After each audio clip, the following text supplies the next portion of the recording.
You've probably heard of all these fancy frameworks about how to think about sales, how to move through the sales process with different, acronyms for the frameworks, but they're all missing one very important thing. And that one thing is probably what's actually been keeping you from being able to make the money that you have wanted to make inside of sales. From going from 5 to 15K a month to, 20, 30, 50, 100K a month. Now, you're welcome to believe me or not, but I would listen if I were you. Because if you're new to the channel, my name is Christian Jack. I've generated over $100 million over the past 3 years in sales. I've made 20, 30, 50, 100K a month as a sales professional, commission only. And this is based off of everything that I've learned in that process, while also investing over $750,000 into my own training and development. So all of those gurus that you've seen out there with acronyms for how sales works, I've taken all of their programs and I can just about guarantee it. Now, the one thing that they're all leaving out, now that I've kept you on the edge of your seat for long enough, is your sales career. All these different frameworks, all these different acronyms, if you think back through the ones that you know, how many of them are actually career advice?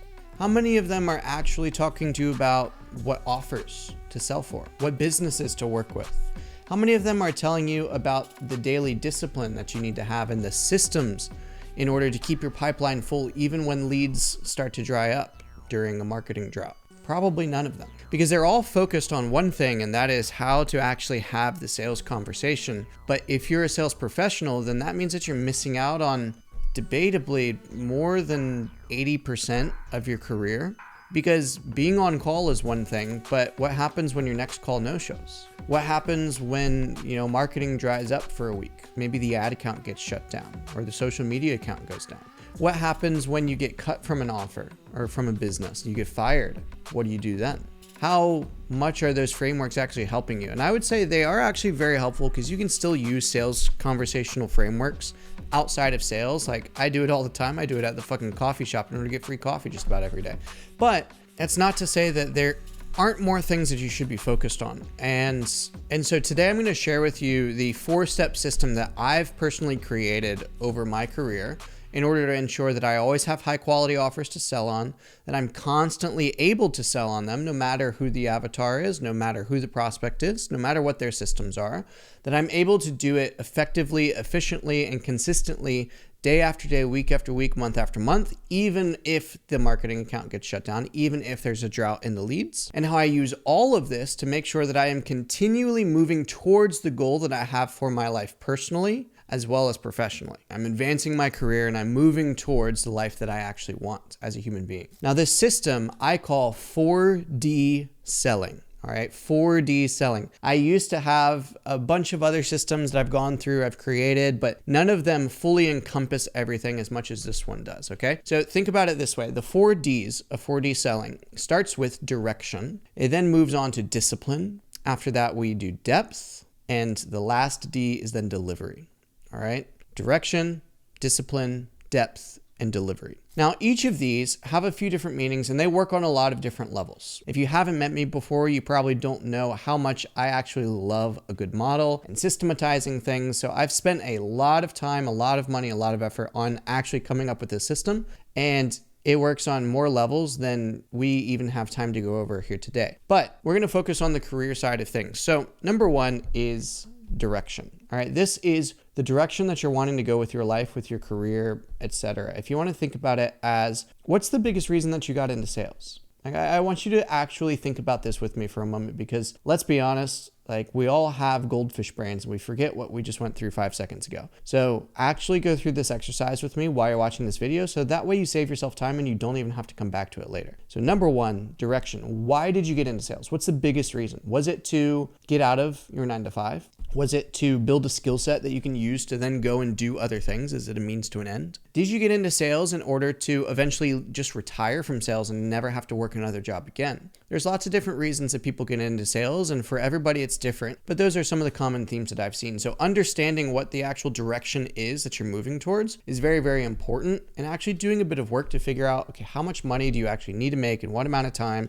in order to achieve that goal? Down to the dollar amount. I know exactly how much money I need to make on a day-to-day basis in order to achieve the goal that I have for a decade down the line. It's very simple. It's really just math, and it's not that hard. It's not that complicated in order to figure out, but it does take a little bit of work to do it. So it's not hard, it just still needs to be done. So that is number one. Know the direction that you have for your life, and everything else will be able to follow suit very, very simply.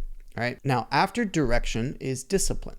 Discipline is all about the day-to-day activities, systems, and structures that you need to have in place in order to stay consistent with things. Now, this encompasses more than just on sales calls. It also includes off sales calls, because you've probably experienced a day before where maybe the night before you were staying up late, maybe you were out with your girl, maybe you were out drinking with friends. And when you come into the office the next day in the morning, or you go into your room to start making sales calls, it sucks. Like, you're low energy, you have no focus, and that absolutely tanks your results. So this discipline portion, the second dimension of selling, is all about having the self-discipline in order to show up consistently day in, day out. It is also about the discipline to show up consistently day in, day out over a long period of time, so that you don't work for 3 months and then burn out, and then work for 3 months and then burn out. And you just end up doing like this herky-jerky movement through your career. Like you're trying to go from New York to LA in a car that breaks down every 4 miles. Like, it's not going to happen. You're never going to gain very much speed,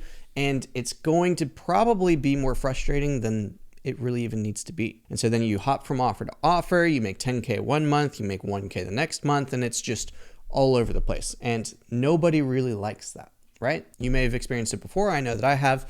I know that I didn't like it. I coach thousands of sales reps. I know that they don't like it either. So chances are you probably don't. Now, with the discipline, once we understand that it is both on sales calls and off sales calls, it is also both in and out of sales, right? Inside of sales, we're looking at the systems, the structures, the pipeline. We're looking at all of these ways that we can continually have lead flow, even if marketing dies down. We're looking at ways to continually have referral opportunities and upsells. We're looking for ways that we can use our off time when we have some extra time, maybe a no-show happens, or, again, the marketing dries up for whatever reason. All those sorts of things to make sure that we have these systems in place that allow us to exert this sense of discipline, right? Because if you don't have the systems in place, your discipline is just going to be aimed towards nothing.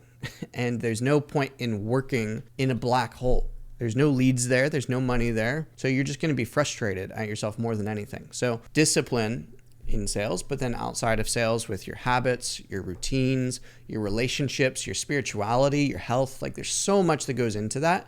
If you truly want to be great at sales, you're going to have to focus on that at least a small amount. And you don't have to do everything by any means, but the more you do, probably the more successful you're going to be in sales. Now, after this, let's move on to the third dimension of sales, which is depth. Depth is personally my favorite part of this, because I am a total seeker. I love learning about new things, specifically about sales and influence and persuasion, and implementing them so that I'm more effective in the moment, whether it be when I'm outbounding, I'm cold calling, whether I'm taking an inbound closing deal, whether I'm asking for referrals, I'm upselling, whether I'm on a tripwire offer, whether I'm on a fully inbound hot offer. There's so many different things here, and understanding how the brain works, how the decision-making process works, where people value things, how to profile somebody.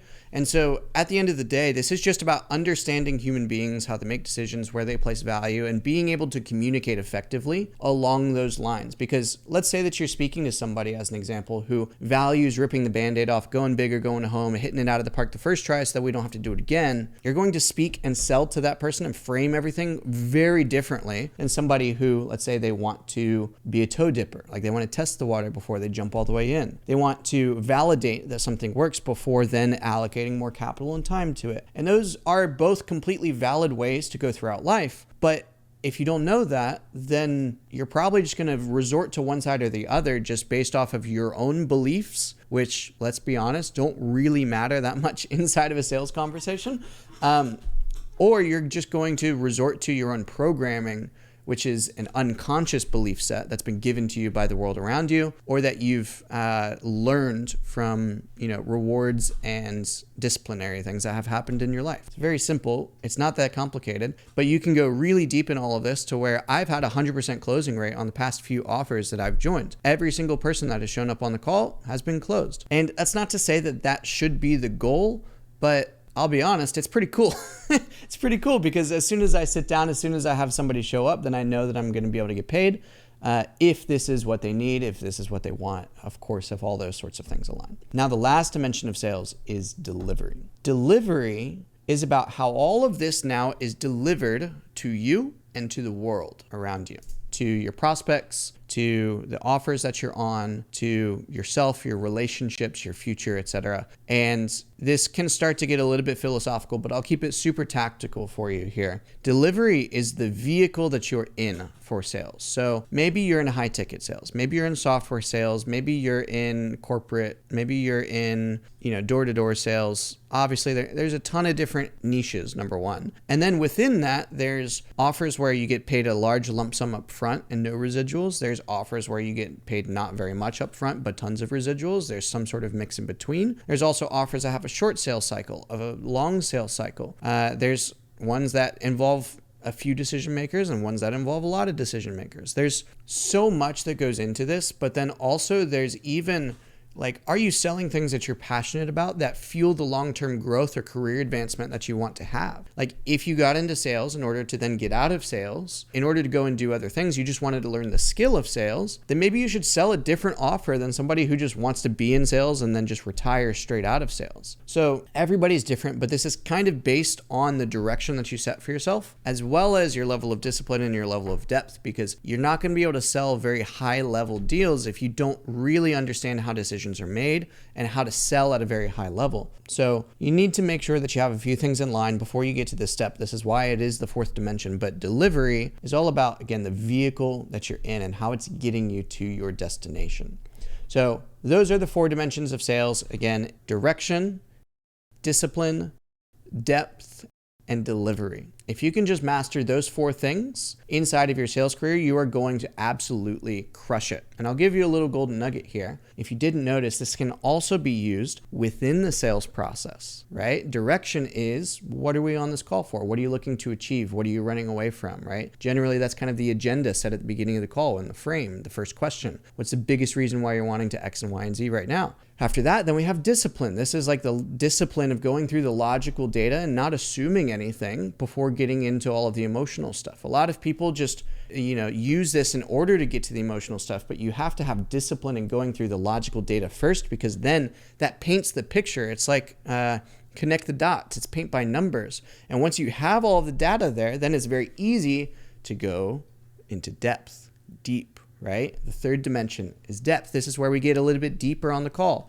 into emotions, into limiting beliefs, into limitations that have held this person back over time, their decision-making process, their belief systems, all that kind of good stuff. And then, of course, the 4th dimension is delivery. You're talking about the pitch and you're talking about the close. So like I said, I'm not going to go through all of that here, but you get the gist. 4D selling isn't just one-dimensional. It's multi-dimensional. It could work in a lot of different ways. And I'm super duper excited to bring this to the world and have developed this now for my students. If you'd like to learn how to actually implement 4D selling into your life, into your sales career, into your sales calls, hit the link down in the description below. You can join my training program, the Sales Dojo, for free for 7 days. And you can see if you'd like this. If not, no hard feelings. We can still be friends. But if you do like it, it may just end up changing your life. So if you'd like to join, I'll see you inside. If not, I'll see you in the next video.